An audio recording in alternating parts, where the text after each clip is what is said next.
All right, here we are with another charger review. This is the Xtar SV2 Rocket.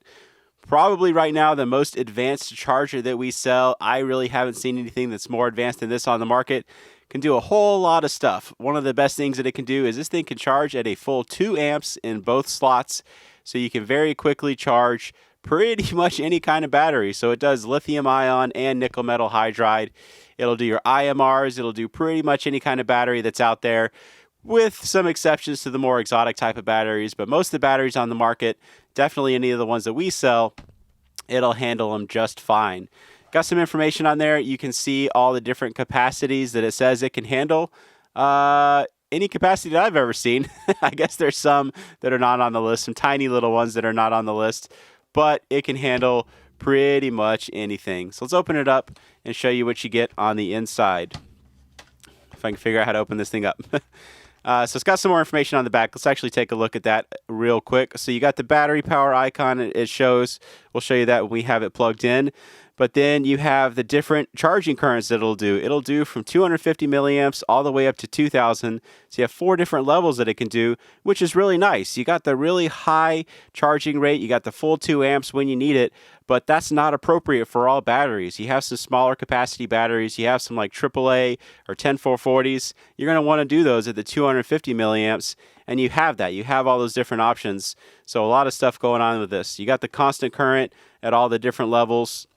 A bunch of really good stuff going on in there. So let's open it up and show you what you get on the inside. So here is the charger itself.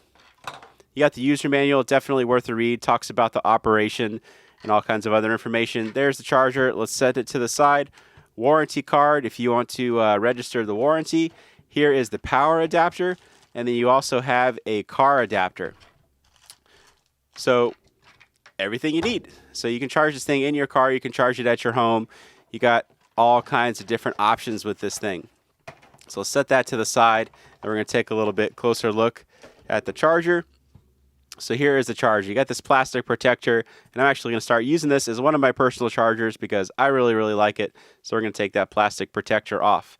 All right, let's take a closer look at the charging unit. So you got the screen up here, which you'll see we turn it on, the button to adjust stuff. 2 spring-loaded bays, and the spring-loaded bays are really well done. We've had some chargers in the past from some other manufacturers where these feel kind of flimsy. You know, you feel like the metal can be bent, and it does bend, and this doesn't move very smoothly, but you got nice substantial metal on there, and the springs move quickly and easily, so the batteries will be easy to get in and out.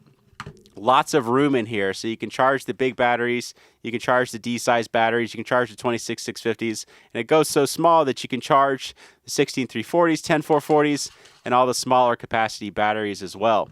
So we're inside. Obviously, I'm not in my truck, so we are going to use the AC adapter. So let's plug this thing in and show you what it looks like when it's turned on. All right, I got it plugged in. We are going to plug the other end into the charger. You can see what it looks like when it initializes. The screen kind of does a little test, and then no information on there because we're not doing anything yet. So this thing can charge lithium ion and nickel metal hydride batteries, and it can do both at once. So we are going to show you both at once. So I have a Sanyo Eneloop AAA in there. We're going to put that in there. It's going to do a little test, show you the capacity of where it's charging, and it's charging at an amp, which is probably a little too much for this little battery. So we are going to drop it down to the 0.25 amps, and the way to get into that is to double click and it'll go straight into the 0.25 amps. Otherwise, you can see it'll cycle through the 0.5, the 1, and the 2 amps. So to get into the 0.25, just double click and it'll go straight into there. So we've got that one, and then we have an eFest IMR 10440. We're going to slide that in there as well. It's going to do a self-test when I put it in there. If we can get it connected, this one's got a flat top, so it's a little finicky.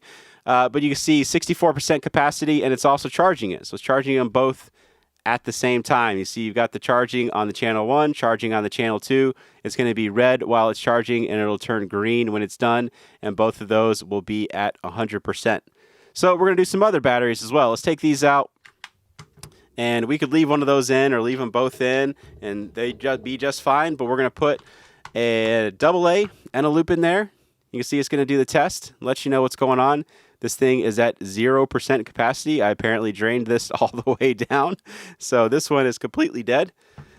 And then we're going to put and Olight 18650 in there as well. So that one's at 85%. It's going to do the charging, and both of these can handle a higher current. So we're going to bump it up to 1 amp, and it'll be fine on that. I wouldn't do 2 amps on the Eneloop, but the Olight can handle that just fine.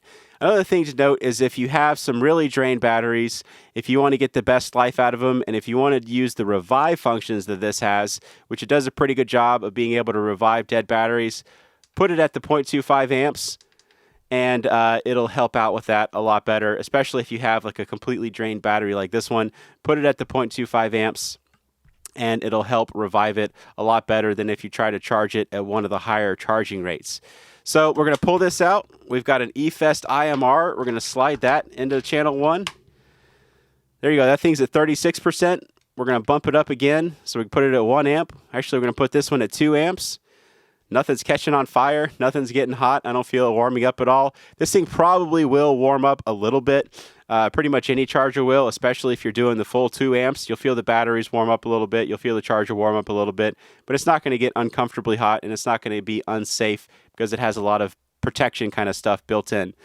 Then we're going to pull that out, and we're going to put a Surefire CR123 in here, so it'll charge that as well. No, I'm just kidding. It won't do that. So it's not going to do any miracles. You're not going to be able to charge lithium or alkaline batteries or anything like that. But you can charge pretty much anything else. Actually, we have a Claris G20 right here. Let's pull the 26650 that comes with it out of there. We're going to slide that in there. Big old battery. Charge that at the same time. So you got 34% on that. You got the 91%. Got it charging at the full 2 amps. And you can do all of that at once. So you can take the batteries in and out, as they get charged to full capacity. Obviously, this one's going to be fully charged before the 26650. So when this one's done, you can pull it out, put something else in there or not. This thing will charge batteries really, really quickly. It says it can charge a 2,500 milliamp hour 18650 in about an hour and a half if you do the full 2 amps. And you can see this thing is going to be done in probably about 3 hours. Really impressive for a charger this size, how quickly you can charge even the high capacity batteries. And a quick note on the 0 voltage activation thing that they have. You don't have to do anything to do that. The only thing I would recommend is, like I said, put it down at the 0.25 amps. If you have some batteries that you just completely killed, it's automatically going to detect all that. It's automatically going to use the correct charging algorithms and all that kind of stuff to do the reviving on the battery. So just drop it down to 0.25 amps and it will revive some batteries. It's not going to revive everything. If you just completely killed a battery and you didn't charge it for forever, it's not going to be able to do anything about that. But I had some Eneloops that I let get down to 0% like this, and it's been able to bring back the majority of them. So that's a pretty cool feature that it has built in. All right, so when you put the batteries in, it is going to detect what kind of battery it is. It's going to detect whether it's lithium ion or nickel metal hydride, and then it's going to use the appropriate type of charging. So it's going to use the TCCC-CV for lithium ion and then the pulse charging for nickel metal hydride, and those are going to help optimize your battery life. They're going to help you get the most life out of your batteries. You're going to be able to charge them more times and be able to not have them drop voltage after using them a bunch of times like you will with some other chargers on the market where they don't use the optimum type of charging. They just kind of decrease the battery life. This one is going to use the best kind of battery life optimization charging that it can for the different kinds of batteries. So that's a nice feature that it has. So there you go. That is the Xtar SV2 rocket charger. Very nice, very well made charger. You can go all the way from 0.25 up to 2 amps. You got the wall adapter, you got the car adapter. Bunch of neat features in there. You got the dead battery revive. It can charge lithium ion. It can charge nickel metal hydride, and it can charge all those different sizes thanks to how big the bays are and those spring-loaded bays that you got in there. All right, so that is the SV2 rocket. If you like it, you can buy it from us at goinggear.com. Any questions or comments, you can reach me in the comments or any of my guys at goinggear.com. Get going and start something. Thanks for watching.